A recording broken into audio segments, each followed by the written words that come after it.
आज का जो हमारा टॉपिक है वो है द एरी एप और आज हम इसी से रिलेटेड जो है अपने एमसीक्यूज कवर करने वाले हैं। हमारा पहला क्वेश्चन है the complete name of O'Neill is.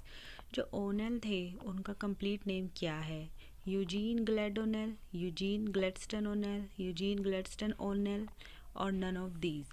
Well इन चारों में से जो राइट आंसर है वो क्या है? सो उनका कंप्लीट नेम था बी, यूजीन ग्लैडस्टन ओनेल। ये इनका क्या था? कंप्लीट नेम था। जिन्होंने क्या लिखा है? द हेरी एप, इन्होंने ही लिखा है। The sub title of the हेरी एप। अब जो हेरी एप है इसका सब टाइटल क्या है? A tragedy of ancient and modern life, a comedy of ancient and modern life, a tragic comedy of ancient and modern life और D none of these. So हमारा आंसर है B, a comedy of ancient and modern life. So जो the हेरी app था जो Eugene और Gladstone O'Neill ने लिखा है, इसका सब टाइटल क्या है? अ comedy of ancient and modern life. ये इसका क्या है? सब टाइटल है, जो क्या है? कॉमेडी और एंशिएंट लाइफ का ही एक मिक्सचर है। नेक्स्ट क्वेश्चन है द हेरी Ape is written in dash एपरेट सीन। जो हमारा ये प्ले था टोटल कितने सीन्स में लिखा गया है? ए 7, बी 8, सी 9 और डी 10। वेल ये टोटल लिखा गया है 8 सीन्स में। तो हमारा राइट आंसर है बी कि जो हेरी एप है वो टोटल 8 सीन्स में लिखा गया है। द हेरी एप इज अटैक ऑन। अब इस प्ले में किसके ऊपर अटैक किया गया है? रोमांटिसिज्म, बी क्लासिज्म, सी पुरिटनिज्म और डी कैपिटलिज्म। वेल इसके अंदर जो बात की गई है क्लास सिस्टम की, सो इसीलिए किसके ऊपर अटैक किया गया है? कैपिटलिज्म के ऊपर अटैक किया गया है। इसमें शोषण दिखाया गया है गरीब लोगों का। नेक्स्ट क्वेश्चन इज द हेरी Ape is written in. Well अब ये जो प्ले था ये कौन से ईयर में लिखा गया था? ए 1922, बी 1923, सी 1924 और डी 1925। सो जो द हेरी एप है जो किसने लिखा? यूजीन ग्लैडस्टन और नेल ने लिखा था। जो अटैक था किसके ऊपर? कैपिटलिज्म के ऊपर। टोटल 8 सीन में ये प्ले था और ये लिखा किस ईयर में गया था? वेल ये 1922 ए 1922 में ये प्ले जो है लिखा गया था। Which best describe Yank's job aboard the ship. Well जो यंग है जो हमारे प्ले का क्या है? मेन प्रोटागोनिस्ट है, मेन हीरो है, वो क्या काम करता था? A desk scrubber, B bathroom attendant, C fire fighter और D coal stroker. Well right answer is A desk scrubber. Next question is which fireman talk about Marxist ideas. कौन सा ऐसा फायरमैन था जिसके आइडियाज़ कैसे थे? मार्क्सिस्ट आइडियाज़ थे। Means वो जो ये क्लास सिस्टम था इसके खिलाफ था, उसे ये सब क्या लगता, मतलब बेकार लगता, उसे ठीक नहीं लगता था। और ये जो कैरेक्टर्स हैं ये इसके साथ काम करते थे यंग के। किसके ऊपर? शिप के ऊपर। Well A Yank, B Paddy, C Isabel और डी लोंग। सो इनमें से कौन सा था कैरेक्टर जिसके आइडियाज़ कैसे थे? मार्क्सिस्ट आइडियाज़ थे। तो हमारा आंसर है डी लोंग। लोंग था जो कौन था? उसका फेलो था किसका? यंग का, जो कहाँ काम करता था? शिप के ऊपर करता था। ठीक है। Next question is where was Yank born. जो हमारा मेन प्रोटागोनिस्ट है वो कहाँ पर पैदा हुआ था? A Minnesota, B Boston, C New York और डी फिली। तो यंग का जन्म कहाँ पर हुआ था? Well right answer is C New York. वो कहाँ पर बॉर्न हुआ था? न्यूयॉर्क में बॉर्न हुआ था। बढ़ते हैं अपने अगले क्वेश्चन की तरफ। What is the real name of Yank. जो कैरेक्टर है यंग उसका रियल नेम क्या था? A Robert Smith, B Paddy, C Long और D none of this. So Yank का जो रियल नेम था वो था A Robert Smith. Next question is who is known as the Rodin's the Thinker. इनमें से किस कैरेक्टर को रोडिन द थिंकर के नाम से जाना जाता था? A Yank, B Paddy, C Long और D none. Well Rodin the Thinker का मीन्स है कौन सा कैरेक्टर है जो बहुत ज़्यादा सोचता था, हर बात में वो क्या करने लग जाता था? बात में वो सोचने बैठ जाता था। तो वो था हमारा A Yank. Well Rodin the Thinker क्यों कहा गया है? क्योंकि उसका रियल नेम था रॉबर्ट स्मिथ। सो वहीं से उसको नाम दिया गया है Rodin the Thinker. Next question is what is the name of the daughter of Nazer Steel. यहाँ पर डॉटर आएगा। जो नेजर स्टील थी उनकी बेटी का क्या नाम था? A Mary Douglas, B Mildred Douglas, C Mary Douglas और D none of this. So right answer is B Mildred Douglas. उनकी बेटी का so B is the right answer. Mildred Douglas किसका नाम था? नेजर स्टील की डॉटर का नाम था जो स्टील का काम करते थे। Next question is milder Douglas is dash year old. जो माइल्डर डगलस थी ये भी एक कैरेक्टर है जो प्ले के बीच में आती है।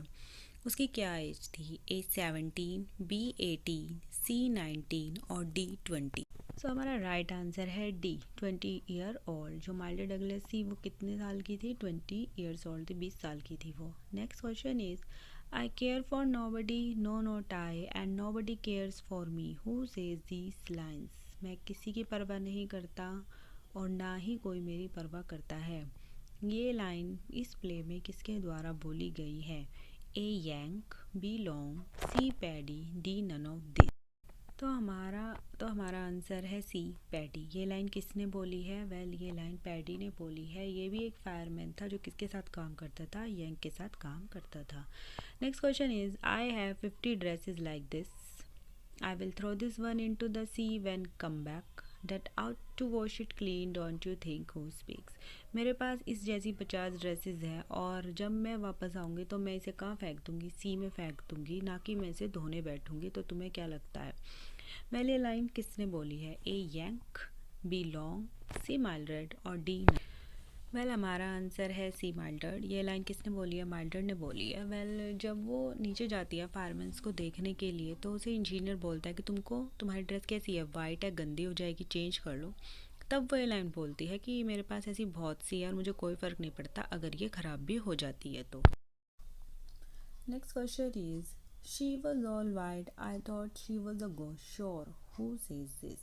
वो पूरी तरह से कैसी थी? सफ़ेद थी, मुझे लगा कि वो कोई भूत है। ये लाइन किसने बोली है? ए माइल्डर्ड, बी पैडी, सी यंग और डी नन। वेल हमारा आंसर है सी यंग। जो कौन थी? माइल्डर्ड थी, नेचर स्टील की जो बेटी थी। जब वो एंटर करती है उसने पूरे सफ़ेद कपड़े पहने होते हैं। तो जब वो उसे देखता है, कौन? यंक, वो नीचे जाती है और उसे देखता है तो वो सोचता है कि कोई भूत है और डर जाता है। तो ये लाइन किसने बोली है? यंक ने बोली है। Next question is what animal does Mildred compare herself to.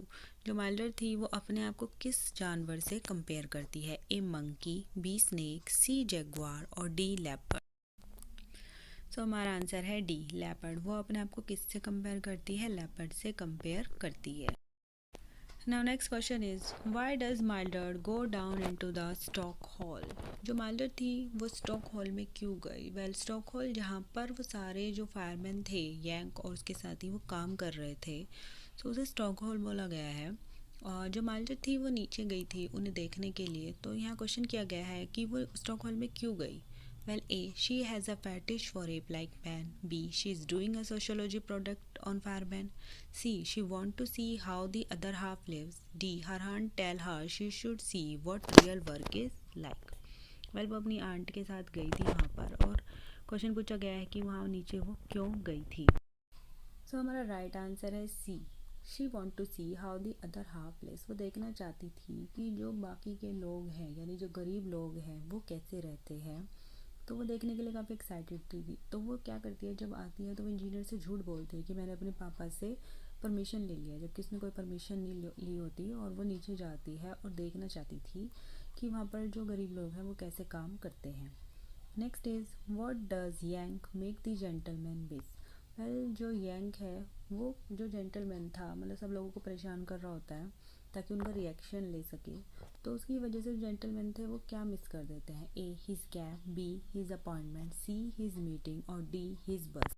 Well जो हमारा राइट आंसर है वो है डी हिज बस।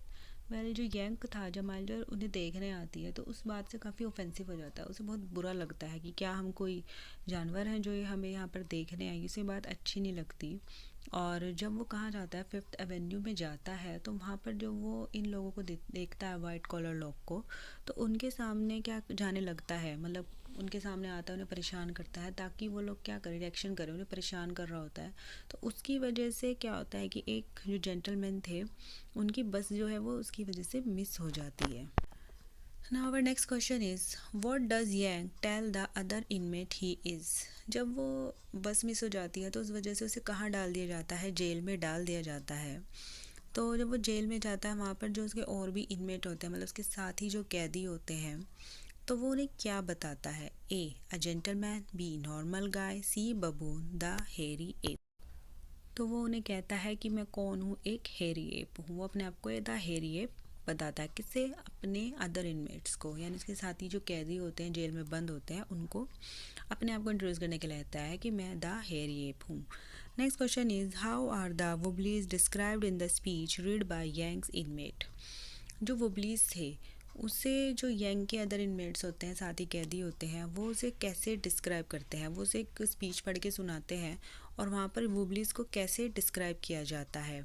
ए a discipline group of man, B a threat to democracy, C a voice for worker और D unsteady on their feet.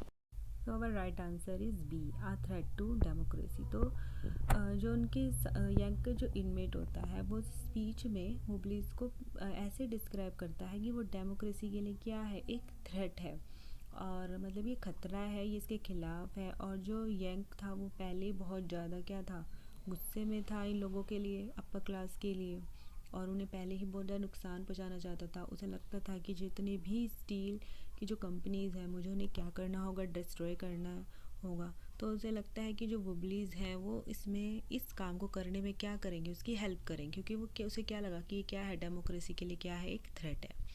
Next question is what does IWW stand for. जो IWW है उसकी full form क्या है। A international workers of the world, B industrial workers of the world, C initiative women writers, D international working welder. So हमारा answer है industrial workers of the world.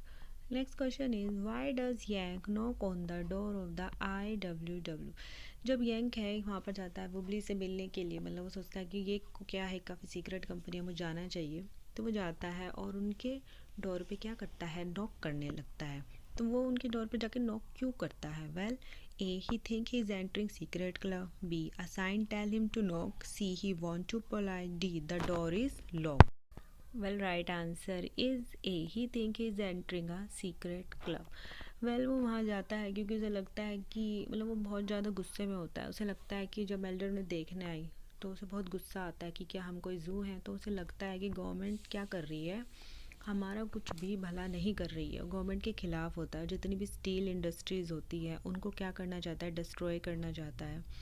तो और जो उसका फेलो इनमेट है उसने अपनी स्पीच में जो वुबलीज थे उनको ऐसे पढ़ के बताया जैसे वो डेमोक्रेसी की क्या है, के लिए क्या है, खतरा है, मतलब गवर्नमेंट के ख़िलाफ़ है। तो उसे लगता है कि शायद ये कोई क्या है, एक सीक्रेट क्लब है और मुझे जाना चाहिए, इसे ज्वाइन करना चाहिए, ताकि ये मेरे जो मेरा काम है, जो मैं करने आया हूँ, उसको सफल करने में मेरी क्या करे, ये हेल्प करे। तो इसीलिए वो जाता है और वहाँ जाकर क्या करता है, नॉक करता है। जबकि उसका सेक्रेटरी उससे पूछता भी है कि तुमने नॉक क्यों किया, तुम डायरेक्ट क्या कर सकते थे, अंदर आ सकते थे। सो इन रियलिटी जो वो ब्लिस थी वो क्या थी, एक गवर्नमेंट एजेंसी ही थी। Next question is what does Yank tell the IWW he will do for them. वो उन्हें क्या कहता है कि मैं तुम्हारे लिए क्या कर सकता हूँ। A scrub floor, B recruit fireman, C blow up building, D hand out literature about the group. So right answer is C blow up building. वो उन्हें कहता है कि मैं तुम्हारे लिए किसी भी बिल्डिंग को डायनामाइट से उड़ा सकता हूँ। Next question is why does the secretary throw Yank out. क्या होता है कि जो IWW था उसका सेक्रेटरी यंग को बाहर क्यों फेंकवा देता है। A the secretary think Yank is spy, B secretary think Yank is passive, B C A and B, और D none. Well right answer is A the secretary thinks Yank is a spy. Secretary को लगता है कि young क्या है, शायद कोई जासूस है, क्योंकि जो ये कंपनी थी ये किसके अंडर में रह के काम करती है, वेल ये गवर्नमेंट के अंडर में ही रहकर काम कर रही होती है। और जब यंग उन्हें कहता है कि मैं तुम्हारे लिए किसी भी बिल्डिंग को उड़ा सकता हूँ, उसे गलत फहमी हो जाती है। तो उन्हें लगता है कि शायद ये कोई स्पाई है जो यहाँ पर क्या करने आया, जासूसी करने आया, किसके खिलाफ, गवर्नमेंट के खिलाफ, और डेमोक्रेसी के खिलाफ क्या है, एक थ्रेट है। तो इसीलिए सेक्रेटरी उसे बाहर फिकवा देता है। Next question is death of young is in. जो यंग है वो लास्ट में क्या हो जाती है, इसकी डेथ हो जाती है। तो कौन से सीन में यंग की डेथ हो जाती है। A 5th scene, B 6th scene, C 7th scene, और D 8th scene. Well right answer is D 8th scene. Well 8th scene में यंग की क्या हो जाती है, डेथ। वेल वो क्या करता है, जब वो जू में जाता है और अपने आप को, क्योंकि वो कंपेयर करता है किससे, एप से, तो वो जू में जाता है और जाकर किसको देखता है, एप को देखता है। तो उसे लगता है कि मेरे जैसा ही है और इसे केज में नहीं होना चाहिए। तो वो उसे क्या करता है, गेट को खोल देता है। वेल जो एप है वो आता है और उसे क्या करता है, हक करके टाइट से, और अब कहाँ फेंक देता है, केज में, जिसकी वजह से यंग की क्या हो जाती है, डेथ हो जाती है।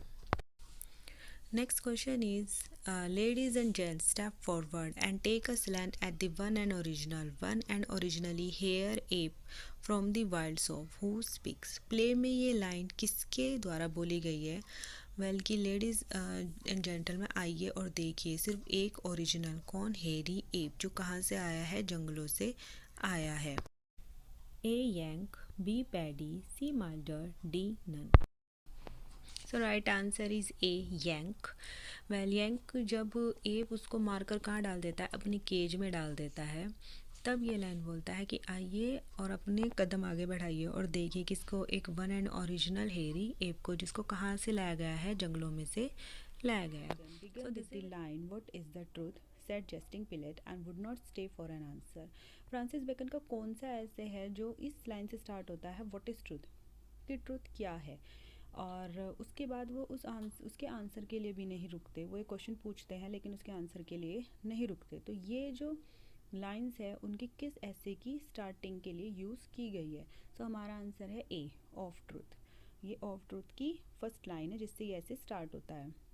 Next question is, no pleasure is comparable to the standing upon the vantage ground of. Well कोई भी प्लेजर जो है वो किसके कंपेयर, अगर हम कंपेयर करें तो उसके मुकाबले कहीं भी नहीं है। सो हमारा A knowledge, B truth, C wisdom और डी सेंस। सो हमारा राइट आंसर है बी ट्रूथ। कि हम कोई भी प्लेजर, हम हो सकता है कि अगर हम झूठ बोलते हैं, ठीक है, झूठ बोलकर हमें कुछ समय के लिए क्या मिलेगा? आनंद मिलेगा, प्लेजर मिलेगा। लेकिन जो हमें सच्चाई में जो हमें सुख मिल सकता है वो हमें झूठ में नहीं मिल सकता। तो इन्होंने बोला है कि no pleasure is comparable to the standing upon the vantage ground of truth. So B truth. Next is, the following lines form a part of. अब कुछ लाइन दी गई है, पूछा गया है कि किसका पार्ट है। The inquiry of truth, which is the love making or wing of it, the knowledge of truth, which is the presence of it, and the belief of truth, which is the enjoying of it, is the sound good of human nature. So right answer is A, of truth. Well हमें ये lines जो हैं याद करनी है, exam में हमसे पूछा जाएगा कि ये लाइंस किस ऐसे की पार्ट है या कहाँ से ली गई है। सो हमें इसका आंसर पता होना चाहिए, तो लाइंस को हमें अच्छे से लर्न करना है। Next question is, according to the essay why do the people tell a lie. हमसे पूछा गया है कि ऐसे के अकॉर्डिंग जो हमारे राइटर उन्होंने बताया है कि लोग झूठ क्यों बोलते हैं। First A, it require much labour to find out the truth. क्योंकि सच्चाई को ढूंढने में क्या लगती है? काफ़ी मेहनत लगती है, इसीलिए लोग झूठ बोलते हैं। B, truth imposes restriction on free will. जो हमारा दिमाग है वो आज़ाद होता है, फ्री विल होते हैं, कुछ भी सोच सकते हैं। लेकिन जो सच्चाई है उस पर क्या कर देती है? वो इम्पोजेज, रिस्ट्रिक्शन लगा देती है। अपनी मर्जी से नहीं सोच सकते, कुछ भी नहीं सोच सकते। Third, people tell life for the sake of pleasure. कई लोगों को झूठ बोलने में क्या आता है? मज़ा आता है, तो इसलिए वो झूठ बोलते हैं। ये डी, ऑल ऑफ दिस, कि ये सारे ही ऑप्शन क्या है? सही है। सो हमारा राइट आंसर है डी, ऑल ऑफ दिस। कि जो लोग हैं उन्हें जो हम अगर हम किसी चीज़ के बारे में सच्चाई पता करने जाते हैं तो उसमें हमें काफ़ी समय लग जाता है, मेहनत लगती है। इसीलिए लोग सोचते हैं, कई लोग सोचते हैं कि ठीक है आप झूठ से काम चला लो, या फिर हम अपनी ही दुनिया में रहना पसंद करते हैं। लेकिन लोगों को झूठ बोलने में, कुछ लोगों को झूठ बोलने में क्या मिलता है? काफ़ी आनंद मिलता है, तो इसीलिए भी वो झूठ बोलते हैं। ये ऐसे के अकॉर्डिंग है। Next question is, why did the Greek philosopher specially Plato condemn poetry. कि जो ग्रीक फिलोसफर थे, स्पेशली प्लेटो, वो बोलते थे कि पोइट्री से दूर रहना चाहिए, वो पोइट्री के खिलाफ थे। ऐसा वो क्यों कहते थे? Well, it fills the mind with falsehood. कि इसमें क्या होता है? झूठ होता है। It uses meter, it uses figure of speech, और डी, नन ऑफ दिस, या इनमें से कोई भी नहीं। सो हमारा आंसर है A, it fills the mind with falsehood. उनके अकॉर्डिंग कि पोइट्री में बहुत चीज़ें क्या होती है, काफ़ी बढ़ा चढ़ा के बताई जाती है। मतलब आपने देखा होगा कि जब कोई पोइट्री पढ़ते हैं तो उसमें काफ़ी ज़्यादा बढ़ा चढ़ाकर चीज़ों को बताया जाता है, जो एक तरह से झूठी होता है। ठीक है, इसी वजह से वो कहते हैं कि हमें पोइट्री से दूर रहना चाहिए, क्योंकि हमारे दिमाग में क्या कर देती है? फॉल्सहुड को भर देती है। इसीलिए वो पोइट्री के क्या थे? खिलाफ थे। उनके को इसको बढ़ा चढ़ाकर बताने के चक्कर में हमारा दिमाग जो है वो एक दूसरे ही लेवल पर चला जाता है। हम बहुत सी गलत चीज़ों को भी उससे सीख सकते हैं। So it fill the mind with falsehood according to Plato. Next is, the following lines form a part of. Mixture of falsehood is like alloy in coin of gold and silver, which make the metal work the better, but embellish it. According to this line, कि जैसे gold या silver के जो हम सिक्के हैं उनको बनाते हैं तो उनमें हम एक दूसरा मेटल भी क्या कर देते हैं, मिक्स कर देते हैं, जिससे ये मेटल क्या करें, ज़्यादा बेटर काम करें। लेकिन वो कहता है कि ठीक है वो अच्छे से काम कर रहे हैं, लेकिन साथ ही साथ वो इस गोल्ड और सिल्वर की वैल्यू को भी क्या कर देता है, कम कर देता है। फॉर एग्ज़ाम्पल अगर हम सिर्फ सच्चाई को या ट्रुथ, किसी को कुछ ट्रुथ बताते हैं तो उसकी वजह से क्या होता है, हो सकता है कि उसे दुख पहुंचे, तो उसमें हम थोड़ा से झूठ को क्या कर देते हैं, मिला के बताएं तो वो थोड़ा सा अच्छा लगने लगता है और दूसरे को उससे शायद प्लेजर भी मिले। लेकिन वो बोलता है कि इससे क्या होता है कि जो सच्चाई की वैल्यू है वो क्या हो जाती है, कम हो जाती है। तो उन्होंने उसी चीज़ का यहाँ पर गोल्ड और सिल्वर के कॉइन्स का एग्जाम्पल देकर ये हमें ये एग्जाम्पल बताया है। सो हमारा राइट आंसर है ए, ऑफ ट्रूथ। ये लाइंस किसकी है, ऑफ ट्रूथ की लाइंस है कि ठीक है कि किसी चीज़ को, सच्चाई को हम अगर झूठ के साथ मिक्स करके बताते हैं, ठीक है उससे प्लेजर मिलता है, लेकिन साथ ही साथ क्या हो जाता है, उसकी वैल्यू क्या हो जाती है, कम हो जाती है। Next question is the following lines form a part of bending and crude courses are the going of the serpent which goes basely upon the belly and not upon the feet. पहले ये lines again कौन से ऐसे से हैं, ए, of truth से ली गई है। Next question is of truth was published in, of truth कौन से ईयर में पब्लिश हुआ था। Well right answer is C, 1625। जो हमारा ऐसे है ऑफ ट्रूथ वो 1625 में पब्लिश हुआ था। Now next question is the following lines form a part of there is no wise that doth so cover a man with shame as to be found false and prejudice. So right answer is A, of truth. ये line कहाँ से ली गई है, of truth से ली गई है। इन लाइन्स को हमें अच्छे से लर्न करना होगा क्योंकि एग्जाम में पता होना चाहिए कि कौन से ऐसे से लाइन्स ली गई है। Which essay of Bacon and with the following line when Christ come he shall not find faith upon the earth. कि लास्ट में वो कहते हैं कि जब धरती पर आएंगे, जीसस क्राइस्ट आएंगे, तो हो सकता है उन्हें धरती पर क्या ना मिले, विश्वास ही ना मिले, फेथ ही ना मिले।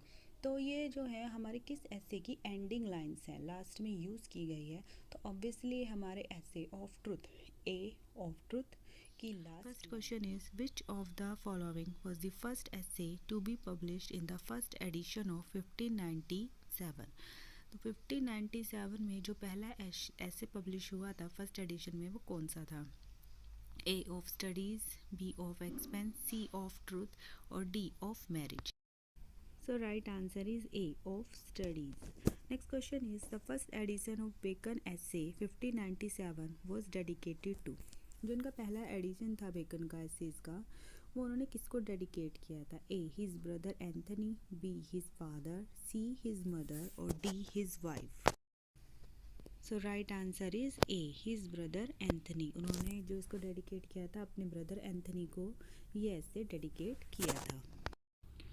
Who consider his essay as recreation of my other studies। कौन अपने ऐसे को मानता है कि जो मेरे ऐसेज है वो मेरी दूसरी जो मैंने पढ़ाई की है उन्हीं का रिक्रिएशन है। A Francis Bacon, B Joseph Addison, C Richard Steele, D Doctor Johnson. Answer is A, Francis Bacon. Next question is according to Bacon a person can become an exact man through A speaking, B reading, C writing और D listening.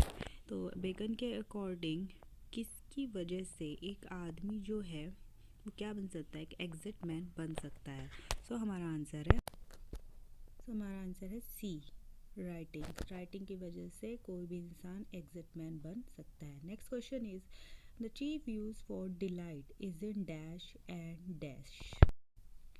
सो जो delight या आनंद है वो सबसे ज़्यादा किस में मिलता है। A privateness, retiring, B home और school, C hotel, market and D cinema, theatre. So right answer is A, privateness and retiring. Next question is study serves for dash. जो हम पढ़ते हैं वो हमें क्या देता है। A delight, B ornament, C ability और D all of these.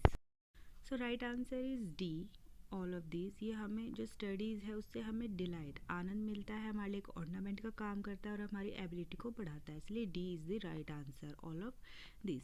Next question is knowledge provide by books perfect our nature. कि जो हमें बुक से नॉलेज मिलती है वो हमारे नेचर को परफेक्ट बनाती है। And the knowledge itself is perfected by, लेकिन नॉलेज खुद कब परफेक्ट बनती है। So answer is A other books, दूसरी बुक्स के थ्रू, बी एक्सपीरियंस, एक्सपीरियंस के थ्रू, सी पेरेंट्स या पेरेंट्स बनाते हैं, डी टीचर्स। तो कौन है जो नॉलेज खुद ब खुद जब खुद परफेक्ट बनती है तो वो नॉलेज अपने आप कैसे परफेक्ट बनती है? सो हमारा आंसर है, so B is the right answer, experience. जब हम किसी चीज़ को एक्सपीरियंस करते हैं तब हमारी नॉलेज को अपने आप ही क्या हो जाती है, परफेक्ट हो जाती है। Next question is A, natural abilities are like natural plant that need dash.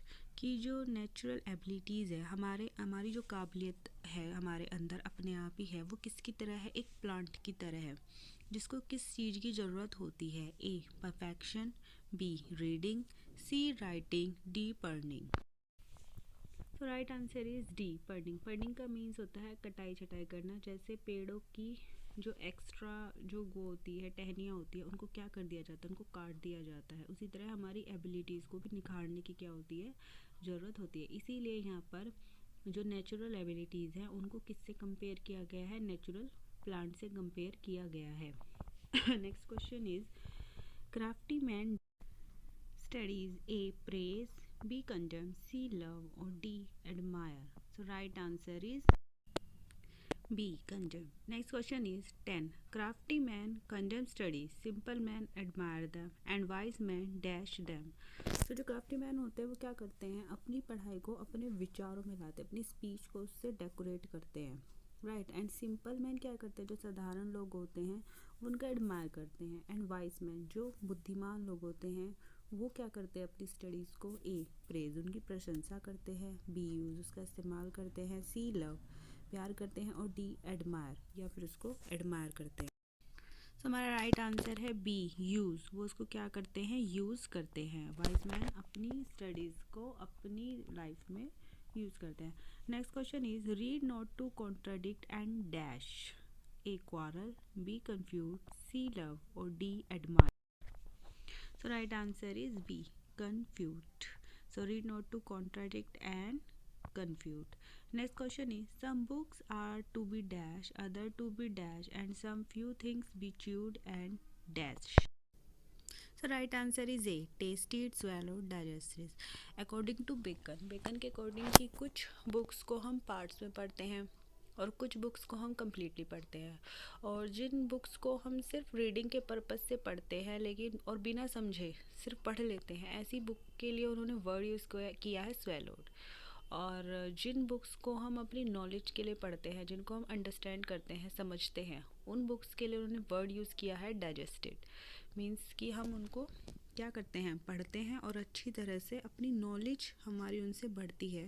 तो ऐसी बुक्स के लिए उन्होंने वर्ड्स यूज़ किया है digested. Next question is reading make a dash man, conference a dash man, and writing and dash man. तो first option is full ready exact, B handsome loving caring, C cute smart talkative, and D all of these. तो हमारा right answer है A, full ready and exact. किसी reading make a man full, कि reading पढ़ने से एक इंसान क्या बनता है, फुल मैन बन जाता है।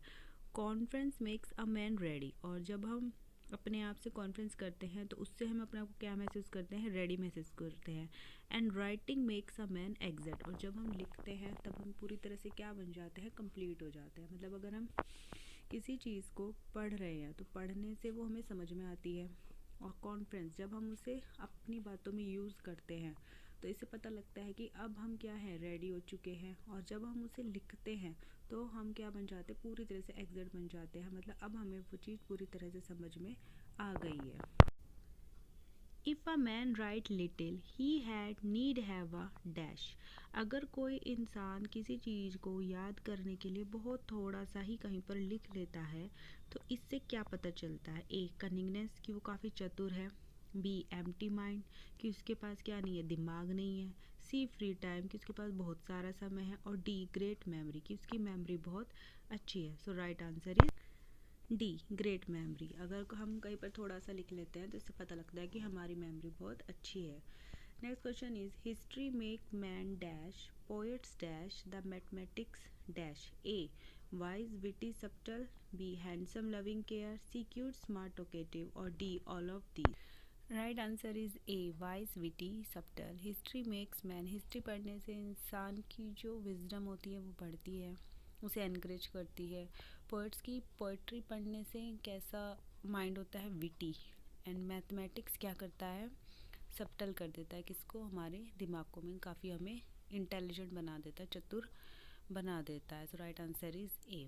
Next question is the Latin phrase एब्यूड स्टूडिया इन मोरा मीन्स। इसका मीनिंग क्या है, A studies pass into the character and influence manner, कि जब पढ़ने से वो पढ़ाई कहाँ जाती है, हमारे कैरेक्टर में आ जाती है, और जो हमारे हाव भाव हमारे मैनर्स है उसको क्या करता है, काफ़ी इन्फ्लुएंस करती है। Next is studies are important for getting a job. Job पाने के लिए स्टडीज़ बहुत ज़्यादा इंपॉर्टेंट है। C studies and necessary for all, studies हर किसी के लिए ज़रूरी है। और डी नन ऑफ दीज, या इनमें से कोई भी नहीं। सो राइट आंसर इज़ ए, कि हम जो भी पढ़ते हैं उसका असर किस पे पड़ता है, हमारे कैरेक्टर पे पड़ता है। और जब हमारा कैरेक्टर का जब हमारी स्टडीज़ का इफ़ेक्ट हमारे कैरेक्टर पे पड़ता है, तो जो हमारे मैनर्स हैं या हमारी जो हाव भाव बोलने का तरीका है, वो उस चीज़ में भी खुद ब खुद ही आ जाता है। Next question is the following lines from a part of bowling is good for the stone and reins, shooting for the lungs and breast, gentle walking for the stomach, writing for the head. A of studies, B of expense, C of truth और D of marriage. So ये lines इनमें से किस essay का part है? So right answer is, so हमारा right answer है A of studies. सो ये लाइंस किस ऐसे का पार्ट है? ये लाइन ऑफ स्टडीज का पार्ट है। ना next question is shooting is useful for dash. Shooting किसके लिए यूजफुल है? Stones and rings, lungs and breast, stomach and liver और D eyes and nose. So right answer is lungs and breast. तो shooting किसके लिए useful है? Lungs और breast के लिए यूजफुल है। Next question is who called Bacon style an index of the emergence of modern prose. किसने कहा है कि जो बेकन का स्टाइल है वो हमारे जो मॉडर्न प्रोज है उसके लिए एक क्या है, एक इंडेक्स का काम करता है। मतलब उसने मॉडर्न प्रोज को क्या किया है, एमर्ज किया है, प्रोत्साहन दिया है। So A Johnson, B Dryden, C L C Knight और D pop.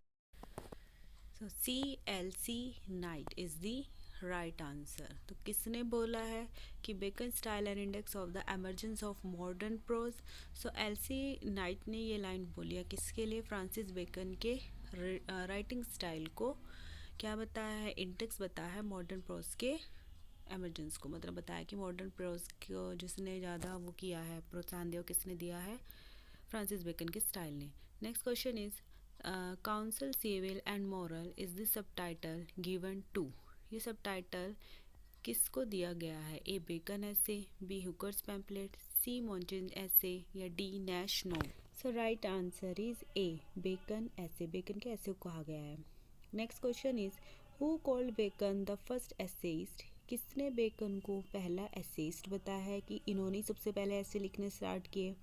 As a remain for sheer mass and weight of genius. A doctor Johnson, B Ben superstition, C Hugh Walker और D hook.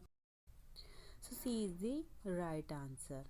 Next question is the only essay of Francis Bacon which is personal is A of death, B of superstition, C of ambition और D of garden। So D of garden क्या था? उनका personal essay था। Next question is who called his essay dispersed meditation. किसने अपने essay को disperse meditation कहा है?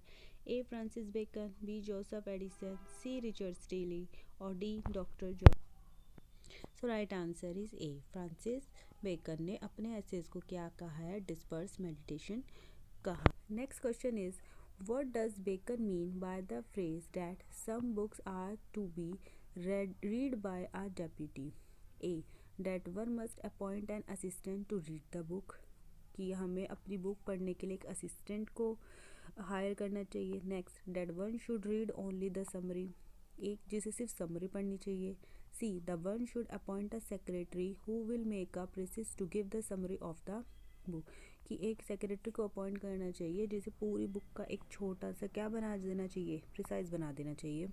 D that there are certain book that do not need personal attention. So right answer है डी, कि कुछ बुक्स जो है सिर्फ हमें रीडिंग के लिए पढ़नी चाहिए, उन्हें ज़्यादा पर्सनल अटेंशन देने की ज़रूरत नहीं होती। तो इसीलिए बोला गया है ऐसी बुक्स के लिए फ्रांसिस बेकन ने एक वर्ड यूज़ किया है, be read by a deputy. Some books are to be chewed and digested, what does this statement mean? कि कुछ बुक्स को च्यूड यानी चबा कर मतलब बिल्कुल डाइजेस्ट कर लेना चाहिए। इस स्टेटमेंट का क्या मतलब है? Well A, the book should be read again and again and its moral value and concept to be learn one, कि उस बुक को हमें बार बार पढ़ना चाहिए ताकि उसका जो मॉरल वैल्यू है वो हमें याद हो जाए। The book should be read several times like food is use several times. Some books should be digested like food is digested. और D, just as well digested would give nourishment to body, in the few books same manner a few book where understand give nourishment to mind. So right answer is A, the book should be read again and again and its moral value and concept to be learned when, कि हमें उस book को दोबार बार पढ़ना चाहिए ताकि उसका जो main concept है, जो मेन वैल्यू है वो हमें अच्छे से समझ आ जाए, हमें अच्छे से याद आ जाए। यानी वो बुक क्या है, बहुत ज़्यादा इम्पॉर्टेंट है। जो बुक बहुत ज़्यादा इम्पॉर्टेंट होती है उससे हमें क्या कर लेना चाहिए, डाइजेस्ट कर लेना चाहिए। मतलब उसका जो मॉरल वैल्यू कॉन्सेप्ट है वो बुक इतनी ज़्यादा इंपॉर्टेंट है कि वो हमें क्या होनी चाहिए, अच्छी तरह से याद होनी चाहिए, हमारे दिमाग में बैठ जाए। इसीलिए बोला गया है कि some books are to be chewed, मतलब चबाई जानी चाहिए एंड डाइजेस्ट, और अच्छी तरह से digest. Joseph Addison was then, ये क्या थे? English essayist, English poet and playwright, और इंग्लिश पॉलिटिशियन, और ऑल आउट द अबव। तो जोसेफ एडिसन जो थे वो ये सभी थे। वो इंग्लिश एसेइस्ट भी थे, पोएट और प्ले राइट भी थे, और पॉलिटिशियन भी थे। Next question is Joseph Addison was born on. अब हमसे पूछा गया है कि इनका जन्म कब हुआ था। So right answer is D, 1 मई 1672। सो जोसेफ एडिसन जो थे वो इंग्लिश एसेइस्ट थे, पोएट एंड प्ले राइट थे, इंग्लिश पॉलिटिशियन थे, और इनका जन्म हुआ था 1 मई 1672 में। Next question is Sir Roger at home is an essay written by. ये जो ऐसे था ये किसने लिखा था? A, Francis Bacon, B, Joseph Addison, C, Richard Steele, और D, none of these. So right answer is B, Joseph Addison. ध्यान रखना रिचर्ड स्टीली कौन थे? इनके फ्रेंड थे। Next question is Sir Roger at home was published in. अब हमसे पूछा गया है कि जो हमारा ये ऐसे है ये किस में पब्लिश हुआ था? A, the Tatler, B, the Spectator, C, the Criterion, और डी, द रैम्बलर। तो ये जो हमारा पब्लिश हुआ था ये हुआ था द स्पेक्टेटर में। सर रोजर एट होम और विम विम्बल ये दोनों ही किसके पार्ट हैं? द स्पेक्टेटर के पार्ट हैं। उसी में ये क्या है, ये एसेज हैं जो किस में पब्लिश हुए? द स्पेक्टेटर में पब्लिश हुए थे। Next question is Sir Roger at home was published on. अब हमसे पूछा गया कि सर रोजर एट होम जो है वो कब पब्लिश हुआ था? 2 जुलाई 1711, अगस्त 2, 15 जुलाई और 17 जुलाई।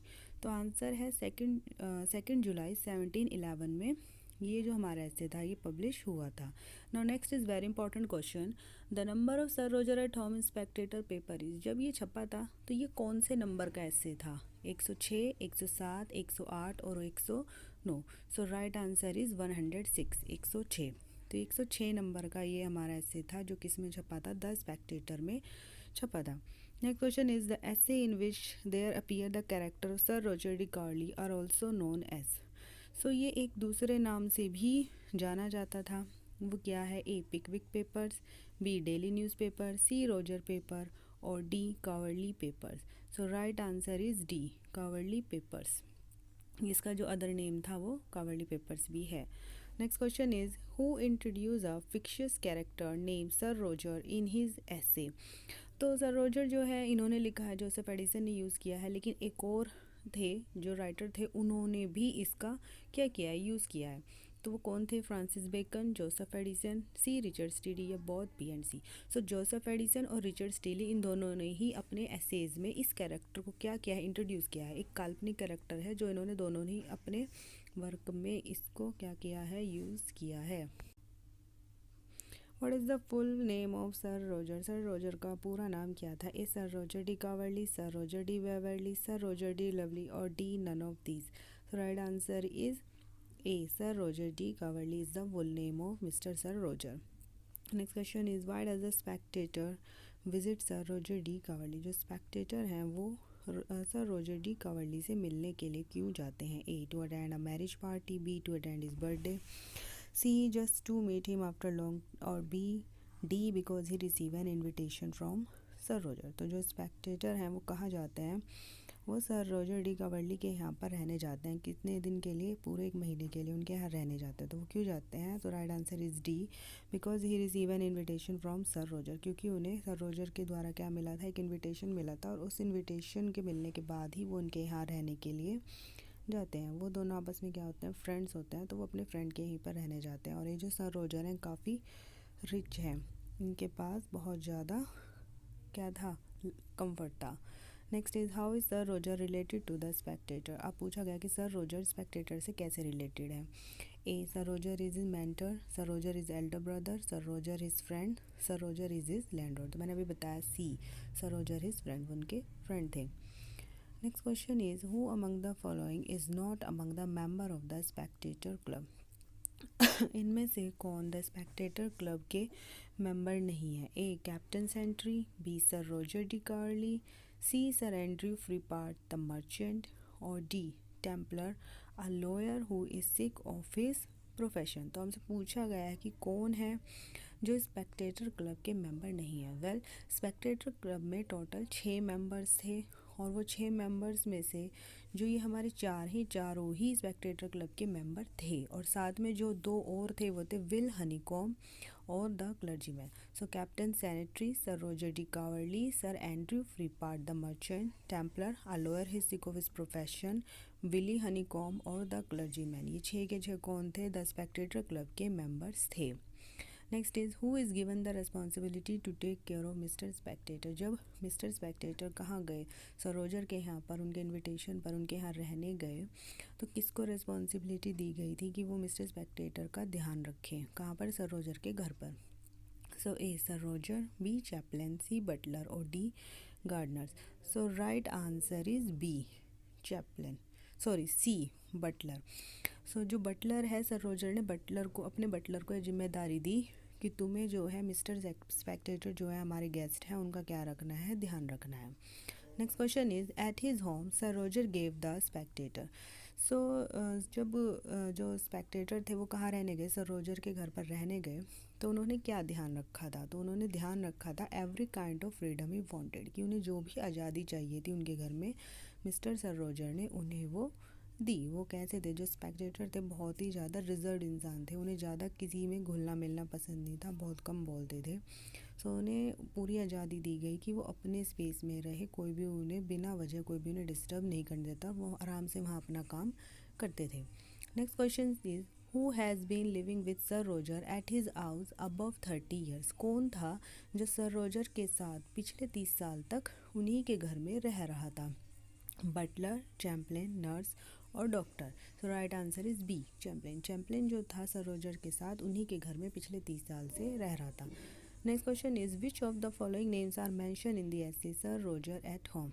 कौन से नेम हैं जो सर रॉजर एट होम के एसे में मेंशन किए गए हैं? रॉबर्ट एंडरसन, जॉन टिल्स्टन, इसाक बैरो और एडमंड क्लेम। सो वेल, ये जो चारों नाम हैं, ये चारों नाम ही जो हैं सर रॉजर एट होम के एसे में मेंशन किए गए हैं, तो ये काफ़ी इंपॉर्टेंट आपको याद करना है। Now next question is the essay Will Wimble was publish on Wednesday date. अब ये दूसरा एसे है और हमसे पूछा गया है कि इसकी डेट क्या है, ये कब पब्लिश हुआ था। So well, right answer is ए, 4 जुलाई 1711 में ये एसे क्या हुआ था? पब्लिश हुआ था।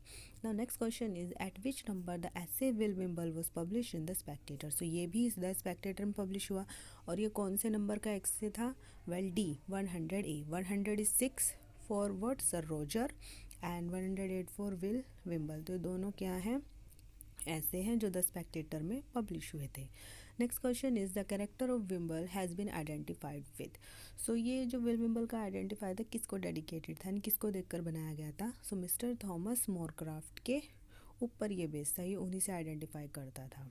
Next is what a country fellow brought sir Roger. एक गांव वाला था जो आया, वो सर रॉजर के लिए क्या गिफ्ट लेकर आया था? A huge fish. Well, A is the right answer. वो उनके पास आया और एक ह्यूज फिश लेकर आया था, और वो किसने भेजी थी? विल विम्बल ने उनके लिए भेजी थी। क्या? एक ह्यूज फिश, और उसके साथ ही एक लेटर भी भेजा था। ये जो विल विम्बल थे ये कैसे थे? ये रिप्रेजेंट करता था मॉडर्न सोसाइटीज़ की हाई फैमिलीज़ को, जिसमें माना जाता था कि जो छोटे भाई बहन होते हैं उन्हें कोई भी काम नहीं करना चाहिए, उनकी रिस्पॉन्सिबिलिटी ये होती है कि वो घर के बड़ों का ध्यान रखें। तो इसीलिए जो विल विम्बल थे 40 से 50 के बीच की एज थी उनकी, लेकिन फिर भी वो कोई काम नहीं करते थे। Next is who had caught the fish that morning. फिर से वही क्वेश्चन पूछा, जो फ़िश उन्हें भेजी गई थी वो किसने पकड़ी थी। So right answer is A, mister Will Wimble ने वो फ़िश पकड़ी थी। जो किसे भेजी, सर रोजर को गिफ्ट की थी। What else was gift to Roger along with the fish. तो फिश के साथ जो सर रोजर थे उन्हें क्या भेजा गया था। So right answer is C, a letter. उन्होंने फिश के साथ एक लेटर उनको भेजा था।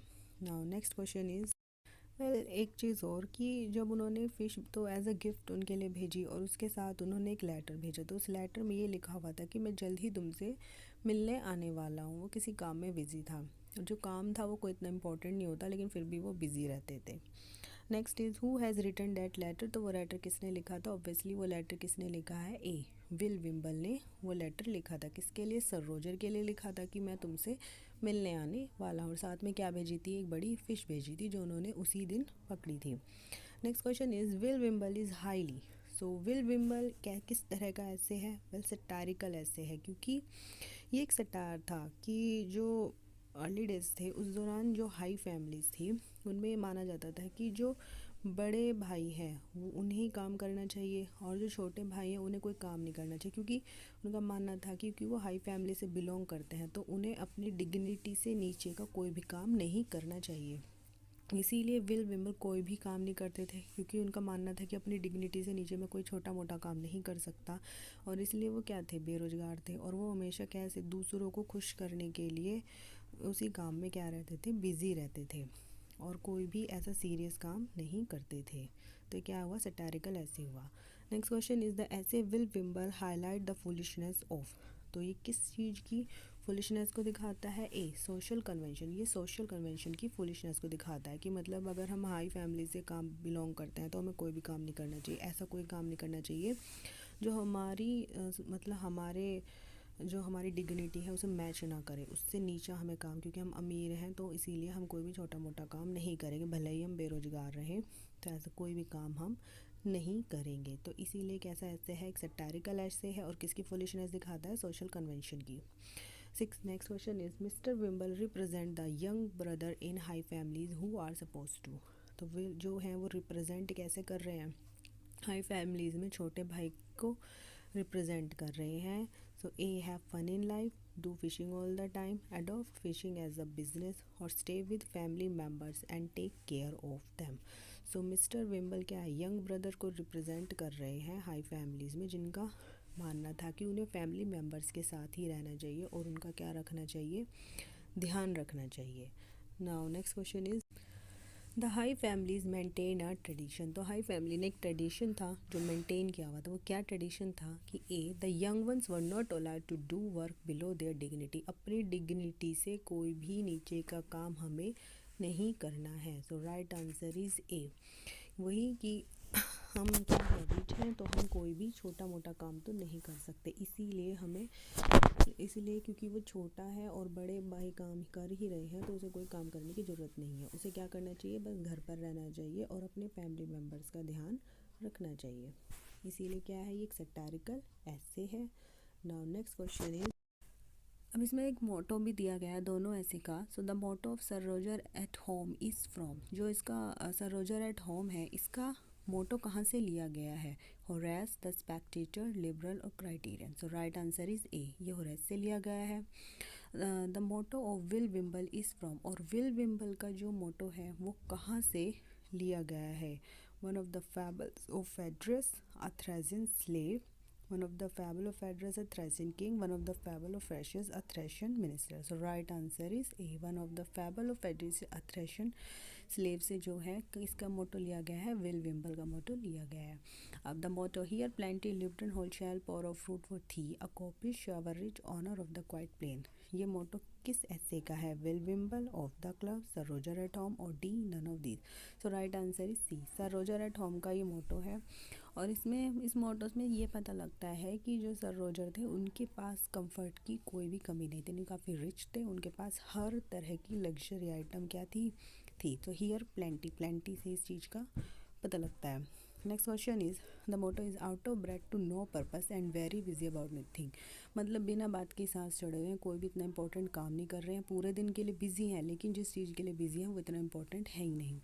तो इस मोटो से ही पता लग रहा है कि किसका है, ये विल विम्बल का है। सो राइट आंसर इज सी कि विल विम्बल का द ये क्या वर्ल्ड है। Is too much with us is the poem published in. सबसे पहले ये जो पोएम थी ये एक सोनेट भी है, और ये कब पब्लिश हुई? 1806, 1807 या फिर 1809 या फिर डी नन, इनमें से कोई भी ईयर नहीं। सो हमारा राइट आंसर है ए, 1806 में ये सबसे पहले कवर हुई थी। वेल, इसमें क्रिटिसाइज़ किया गया है किसको? मटेरियलिस्टिक आउटलुक को, कि लोग अब पैसे के पीछे ही है और नेचर से क्या हो रहे हैं, दूर होते जा रहे हैं, बहुत ज़्यादा मटेरियलिस्टिक वर्ल्ड में ही खो रहे हैं। नेक्स्ट क्वेश्चन इज सॉलिट्यूड और फियर और pain of grief should be the person home is Wordsworth referring to. तो ये लाइंस किसको रेफर की गई है? Well, D Dorothy Wordsworth. उन्होंने अपनी सिस्टर को ये लाइंस डेडिकेट की हैं। उन्होंने ये जो पोएम थी टिंटन अबे, ये पूरी पोएम ही उन्होंने अपनी सिस्टर डोरथी वर्ड्सवर्थ को डेडिकेट की थी।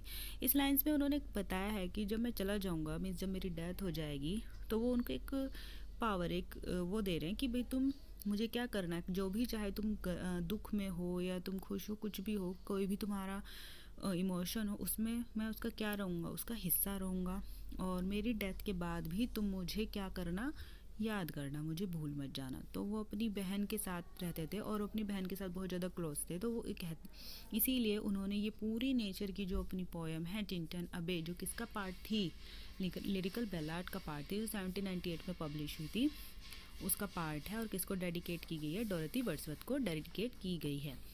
Next question is nature never did betray the heart that loved her, these lines are in. इसमें कहा गया है कि नेचर क्या करता है, कभी किसी को धोखा नहीं देता, वो जिस दिल से प्यार करता है उसी के साथ रहता है। तो ये लाइन्स किस पोएम की है? A Solitary Reaper, B Daffodils, C To Milton, और D Tintern Abbey. So right answer is Tintern Abbey. ये लाइन्स डी टिंटन अबे से ली गई है। नेक्स्ट लाइन है the soul was like a star and dwelt apart, whose soul is Wordsworth referring here. यहाँ पर किसकी सोल को रेफर किया, किसकी आत्मा को रेफर किया गया है? Well, right answer is D Milton. Well, ये लंदन 1802 की ये लाइन है, उसमें कहा गया था कि जो मिल्टन है वो स्टार की तरह ब्राइट और नोबल है, और बीट से क्या है, अलग है। तो इसमें मिल्टन को डेडिकेट किया गया था। Next question is the language of poetry is a selection of the real language of man in a state of vivid sensation, whose opinion is this? Coleridge, Lamb, Wordsworth, और D none of these. So हमारा right answer है C, Wordsworth. ये Wordsworth ने line बोली है कि जो real language है इंसान की वो कौन सी है, वो पोइट्री की ही लैंग्वेज है। Next question is it may be safely affirmed that there neither is nor can be any essential difference between the language of prose and material composition, कि इन दोनों की लैंग्वेज में कोई अंतर नहीं है। ये कमेंट किसने कहा है? ए वर्ड्सवर्थ, बी शैले, सी मिल्टन, और डी नन। सो हमारा राइट आंसर है ए वर्ड्सवर्थ। सो उन्होंने कहा है कि प्रोज की लैंग्वेज हो या मेट्रिकल कंपोजिशन हो, इन दोनों की ही लैंग्वेज में कोई अंतर नहीं है। Next question is the complete title of the poem Tintern Abbey is composed a few miles above Tintern Abbey on revisiting the bank of the Wee during a tour. On July 13, 1798, Wordsworth revisited the place in 1798. When did he visited Tinton Abbey first?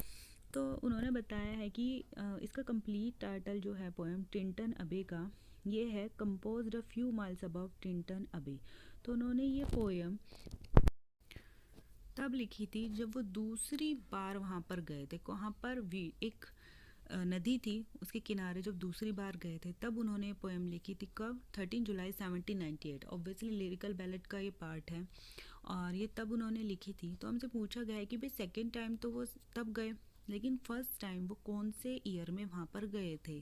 तो हमारा right answer 1793 A is the right answer. So हमें याद रखना है कि lyrical ballot का ये part है, उसकी ऑब्वियसली फर्स्ट पोएम है, और ये उन्होंने कब लिखी थी? 1798 में ये पब्लिश हुई थी लिरिकल बैलाड में, और ये उन्होंने अपनी सिस्टर डोरथी वर्ड्सवर्थ को क्या की थी? डेडिकेट की थी। और फर्स्ट टाइम वो वहाँ पर कब गए थे? 1793 में गए थे, और सेकंड टाइम रिविजिट उन्होंने कब किया था? 1798 में, और तभी उन्होंने ये पोएम वहाँ पर लिखी थी। Okay, so our next question is Proteus is Greek god who can assume different shapes. The other Greek sea god is Triton who rises with conch, which he blow in order to calm the waves. Where do these two god appear in Wordsworth? Well, यहाँ पर दो God हैं जिनका एक poem है हमारी, उसके अंदर इन दोनों पोएम को इन दोनों गॉड का नाम मेंशन है। सो पहला जो गॉड है हमारा प्रोटेस, वो एक ग्रीक गॉड है जो कोई भी शेप ले सकते हैं, और जो हमारे दूसरे सी गॉड हैं, समुद्र के देवता हैं, वो है ट्राइटन, जो क्या करते हैं, उनके पास एक एक कॉन्च होता है जिसकी मदद से वो क्या कर सकते हैं, जो समुद्र की लहरें हैं उनको शांत कर सकते हैं। तो जो ये वर्ड्सवर्थ की किस पोएम में ये दोनों गॉड अपीयर हुए हैं? A the world is too much with us, B daffodil, C solitary reaper, और डी नन ऑफ दीज।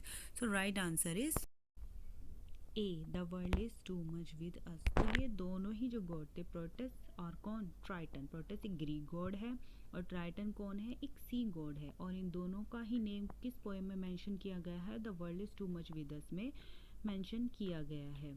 और जो प्रोटेस थे वो कोई भी शेप ले सकते थे। Next question is the sea that bare her blossom to the moon, this line is in. अब हमसे पूछा गया है कि ये जो हमें लाइन्स गिवन है ये कौन सी पोएम का पार्ट है? A the world is too much with us, B daffodil, C solitary reaper, और D none of these. So right answer से ये लाइन भी हमारी poem the world is too much with us की है। Well, ये इसमें यही बताया गया है कि इंसान जो है बहुत ज़्यादा क्या हो गया है, उसका आउटलुक कैसा हो गया, मटेरियलिस्टिक हो गया है, मतलब सांसारिक हो गया, और वो इस वजह से क्या हो गया, नेचर से बहुत ज़्यादा दूर हो गया। तो उसने इसमें अलग अलग एग्जाम्पल दिए हैं, किसके? नेचर से रिलेटेड एग्जाम्पल दिए हैं कि नेचर क्यों ज़्यादा अच्छा है, हमें नेचर की तरफ क्यों जाना चाहिए और नेचर को क्यों अपनाना चाहिए। Next question is the still sad music of humanity, this line is from. Again हमें कुछ लाइन दी गई और पूछा गया है कि ये लाइन कौन सी पोएम से है? A Tintern Abbey, B prelude, C immortality और ऑड, और D none of the above. So right answer, so these lines are from Tintin Abbey, A.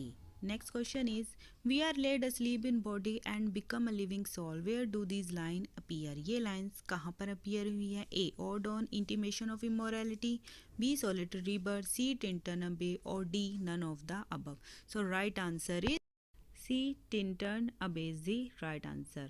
तो ये लाइन कहाँ से ली गई? टिंटन अबे की ये लाइन्स है, a living soul. Next question is Tintern Abbey is, Tintern Abbey क्या है? A dramatic monologue, a dramatic lyric, C a dramatic epic, और डी नन ऑफ दीज। तो टिंटन अबे क्या है? Tintern Abbey is a dramatic lyric, B is the right answer. Next question is the world is too much with us is written in 1806 and published in. पहले लिखी तो 1806 में थी और publish कौन से ईयर में हुई थी? 1807, 1818, 1819 और 1810। सो राइट आंसर, सो राइट आंसर है हमारा ए 1807। लिखी गई थी 1806 में, लेकिन पब्लिश हुई थी 1807 में। जो किससे रिलेटेड पोएम है? नेचर से रिलेटेड पोएम है, और ये इसमें दो गॉड अपीयर हुए हैं, प्रोटेस एंड ट्राइटन। और इसमें किसके बारे में बात की गई है? मटेरियलिस्टिक आउटलुक के बारे में इसमें बात की गई है। ये एक सोनेट भी है। Now our next question is the world is too much with us. तो ये जो world is too much with us है ये क्या है? एक शेक्सपियरियन सोनेट है, स्पेंसरियन स्टेंजा है, पेट्रियार्चल सोनेट है, और डी हीरोइक कपलेट है। सो मैंने आपको बताया है कि ये क्या है, एक सोनेट भी है। सो ए या सी में से ही कोई राइट आंसर हो सकता है। सो हमारा राइट आंसर है C, patriarchal sonnet is the right answer. Next is as a landscape to blind man's eye appear in.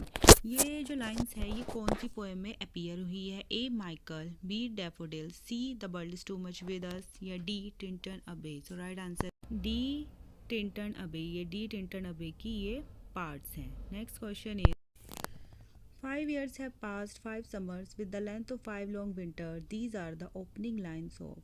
ये किस पोएम की ओपनिंग लाइन्स है? A Michael, B daffodil, C the world is too much with us, और D Tintern अबे।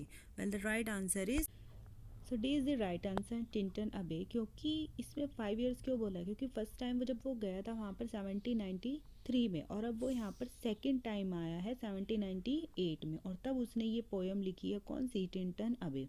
इसलिए यहाँ पर बोला गया 5 years have passed। तो आप इसकी हेल्प से भी क्या कर सकते हैं, टाइम डिफरेंस को लर्न कर सकते हैं कि फर्स्ट टाइम वो गया था 1793 में और सेकंड टाइम कब गया वो 1798 में on the bank of Wye river.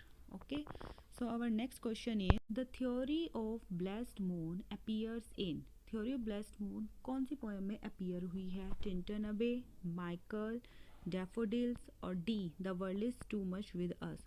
So right answer है, सो ब्लेस्ड मून की थ्योरी कौन सी पोएम में दी गई है? A Tintern Abbey. Now next question is we are laid asleep in body and become a dead soul. So A living, B dead, C peaceful और D blissful. So right answer A living soul. ये poem की क्या है? Complete line है कि we are laid asleep in body and become a living soul. Now next question is little we see nature that is ours. Lines are taken from which poem. ये lines कौन सी poem से ली गई है? A Tintern Abbey, B the world is too much with us, C ode on intimation of immorality और D Lucy Gray. So हमारा right answer है B the world is too much with us is the right answer. Next question is the theme of the world is too much with us is. इसकी theme कैसी है? A condemns materialism, B condemns God, B condemns nature और D condemns friend. So right answer so A condemns materialism is the right answer. तो इसमें यही बोला गया है कि जो वर्ल्ड है वो कैसा हो गया? मटेरियलिस्टिक हो गया, सांसारिक हो गया है. लोग सिर्फ पैसा कमाने के पीछे, खर्च करने या कमाने के पीछे ही पड़े हुए हैं और किसी बारे में नहीं सोचते हैं. और लोग जो है नेचर से क्या हो गए? दूर हो गए, नेचर की खूबसूरती को नहीं देते, जो नेचुरलिज्म था उससे दूर हो गए. तो कंडम्स मटेरियल्स का मतलब है कि मटेरियलिज्म को छोड़ दो.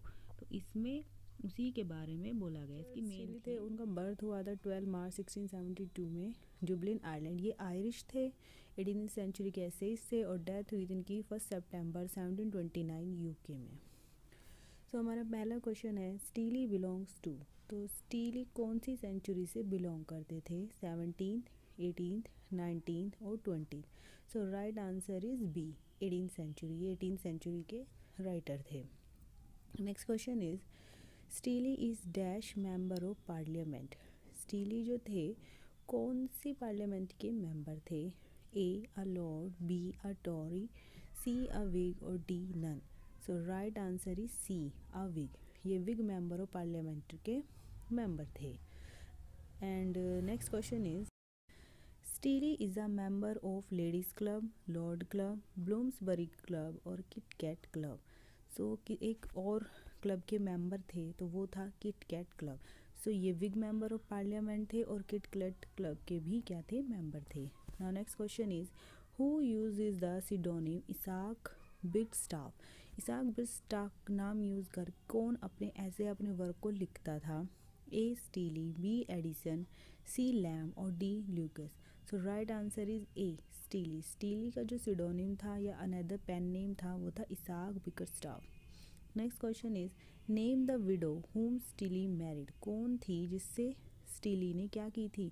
शादी की थी. A Margaret Stretch, B Molly, C Margaret Thatcher और D none. Well right answer is A Margaret stretch.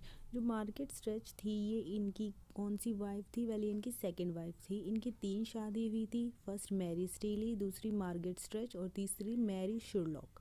Okay, now next question is Steele gives name nickname to Mary Scurlock. जो उनकी तीसरी वाइफ थी Mary Sherlock उसको उन्होंने क्या nick name दिया था? A pure, B pride, C proud और D Prue. Well right answer is D Prue. उन्होंने उन्हें क्या निक नेम दिया था? प्रू का निक नेम दिया था. वेल ये इनकी थर्ड वाइफ थी. इनकी 3 शादी हुई थी. पहली मैरी स्टीली से, दूसरी मार्गरेट स्ट्रेच से और तीसरी मैरी शिरलॉक से जिसको इन्होंने निकनेम दिया था Prue. Okay, now next question is Steele has played a minor role in one of the novel of William Macbeth Thackeray. William Macbeth Thackeray की एक नॉवल है, उसमें एक इन्होंने छोटा सा रोल निभाया था. उस नॉवल का क्या नाम था? A the history of Henry Esmond, the love of Henry Esmond, C the cage of Henry Esmond और D none of these. Well right answer is A the history of Henry Esmond. Henry Esmond में इन्होंने एक छोटा सा role निभाया था. Next question is how many members are in the club. जो Spectator club था उसमें टोटल कितने मेंबर्स थे। पहले लास्ट वीडियो में भी मैंने आपको बताया था, प्लस उन मेंबर्स के नाम भी आपको बताए गए थे। सो 5, 6, 7 और 8। So right answer is 6। There are total 6 member in the Spectator club. So how many members are in the club? Well, there are 6 members in the spectator club. Okay. Now next question is who belong to Worcestershire? Worcestershire से कौन belong करता था? A. Captain Sentry, B. The member of the inner temple, C. Willie Honeycomb और D. Sir Roger D. Carley. Well, right answer is D. Sir Roger D. Carley जो थे वो कहाँ से belong करते थे? Worcestershire से belong करते थे. Next question is where does sir Roger live when he is in the town. जब वो टाउन में थे तब वो कहाँ रहते थे। सो ए वर्सायर, डी डर्बीशायर, सी सोहर स्क्वायर और C D none of these. Well right answer is C, Soho Square में वो रहते थे जब वो टाउन में थे. Next question is he is rather beloved than esteemed. Who is he? A. Captain Sentry, B. The member of Inner Temple, or C. A clergyman, or D. Sir Roger D. Curley. Well, right answer is D. Sir Roger D. Curley. Next question is who is justice of the quorum. किसको justice of the quorum कहा गया है? ये Sir Roger, B Addison, C Steele और D Captain Sentry. Well right answer is A, Sir Roger. Sir Roger को ही justice of the quorum कहा गया है. और वेल इनकी एज 56 के करीब थी. ठीक है, याद रखना है कि 56 ईयर ओल्ड थे. और इनको ही जो है स्पेक्टेटर क्लब में जस्टिस ऑफ द क्वोरम भी कहा गया है क्योंकि काफ़ी ये जस्टिस करते थे. Now next question is who is a man of great probity, wit and understanding. किसको कहा गया है कि उसके पास मतलब क्या था, बहुत ज़्यादा समझ थी, बहुत ज़्यादा होशियार इंसान बताया गया है. The member of the Inner Temple, B Sir Roger, C Captain Sentry और D none of these. Well right answer is A, the member of the Inner Temple. इनको कहा गया. वेल ये जो हमारे स्पेक्टेटर क्लब हैं उनमें से ही एक क्या है, मेंबर है. ठीक है. Next question is 14. He is an excellent critic and time of the play in his hour of business. Who is this man? The member of the inner temple, B. Aristotle, C. Captain Sentry, D. Sir Roger. Well, right answer is A, the member of the inner temple. देखिए total 6 member थे. पहले थे Sir Roger de Carley, second a member of the Inner Temple, third Sir Andrew Freeport, and fourth Captain Sentry, fifth Willie Honeycomb and sixth an unnamed clergyman, जिनका कोई नाम ही नहीं बताया गया है, सिर्फ इतना बोला है कि क्लर्जीमैन थे. सो इन सब ये 6 के 6 कौन थे, हमारे स्पेक्टेटर क्लब के मेंबर थे. और अब इनसे ही रिलेटेड क्या आने वाले हैं, हमारे पास MCQs में क्वेश्चंस आने वाले हैं. So justice of the quorum कौन थे, Sir Roger. Now next question is name the merchant of the Spectator club. जो स्पेक्टेटर क्लब थे उसमें मर्चेंट कौन था? A Captain Sentry, B Sir Roger, C Sir Andrew Freeport और D none of these. So right answer is C, Sir Andrew Freeport. ये कौन थे, हमारे मर्चेंट थे. किसमें, स्पेक्टेटर क्लब में. Next question is what does Freeport call the sea. जो Freeport थे वो सी को क्या बुलाते थे? The British kingdom, the British navy, the British common और D none of these. Well right answer is C, the British common. Okay. Now next question is it is stupid and barbarous way to extend dominion by arms, for true power is to be got by arts and industry. Whose opinion this? ये किसका opinion था? A Sir Andrew Freeport, Captain Sentry, Honeycomb और D none of these. Well right answer is A, Sir Andrew Freeport. ये उनके views थे. Now next question is he is a gentleman of great courage, good understanding but invincible modesty. Whose introduction is D? A. Captain Sentry, B. Captain Wimble, C. Captain Hutchinson or D none of these. Well, right answer is A. Captain Sentry. Well ये जो 2 lines मैंने 17 और 18 है, ये introduction दिया गया है इन 2 characters का. तो आपको अच्छे से याद करना है कि किसका इंट्रोडक्शन किस तरह से इस ऐसे में दिया गया है. Now next question is all his conversation and knowledge have been in the female world. Whose introduction is this? एक किसमें कैरेक्टर ऐसा था जो बहुत ज़्यादा किसके दुनिया में रहता था, औरतों की दुनिया में ही रहता था, मतलब उनके आगे पीछे ही घूमता था. So A, Will Honeycomb, B, Will Wimble, C, Captain Sentry और D, none of these. Well, right answer is A, Will Honeycomb, जो एक फीमेल वर्ल्ड में रहने वाला था, काफ़ी हैंडसम था, उसके मतलब काफ़ी अफेयर्स रहे हैं, तो वो कौन थे? Will honeycomb. Now next question is who is the last member of the club. Last member कौन था क्लब का? मैंने अभी बताया था आपको. सो एक clergyman, B Will Wimble, C Captain Sentry और डी नन ऑफ दिस. तो फर्स्ट मेंबर थे हमारे सर रोजर और लास्ट मेंबर थे हमारे अ क्लर्जी मैन. सो उन्हें सिर्फ एक क्लर्जी मैन के को कहकर ही इसमें इंट्रोड्यूस करा गया, उनको कोई और नाम नहीं बताया गया है. तो 6 मेंबर थे. फर्स्ट थे हमारे कौन? Sir Roger and the last member is a clergy man. Now next question is who is the man of general learning and philosophical attitude. कौन सा एक कैरेक्टर है जिसके पास कैसी थी? जनरल लर्निंग थी और उसका एटीट्यूड कैसा था? काफ़ी फिलोसफिकल था. So A the clergyman, B the member of the Inner Temple, C Captain Sentry और D none of these. So right answer is A the clergyman. तो clergyman को कैसा बताया गया है? काफ़ी फिलोसफिकल एटीट्यूड वाला इस प्ले में, इस ऐसे में बताया गया है. Now next question is the motto of the Spectator club is from Juvenal. जो स्पेक्टेटर क्लब है इसका मोटो कहाँ से लिया गया है? जुवेनल से लिया गया है. So A the Roman satirical poet, B the American satiric poet, C the Canadian satirical poet और डी नन ऑफ दीज. तो वो कौन थे? Well right answer is A the Roman satirical poet. तो जुवेनल कौन थे? एक रोमन सटारिकल पोएट थे. Next question is the essay the Spectator club was the Spectator number 2. It was published on Friday. A March 2, 2010, B March 2, 2012, C March 2, 2013 और D March 2, 2011. So right answer is D March 2, 2011.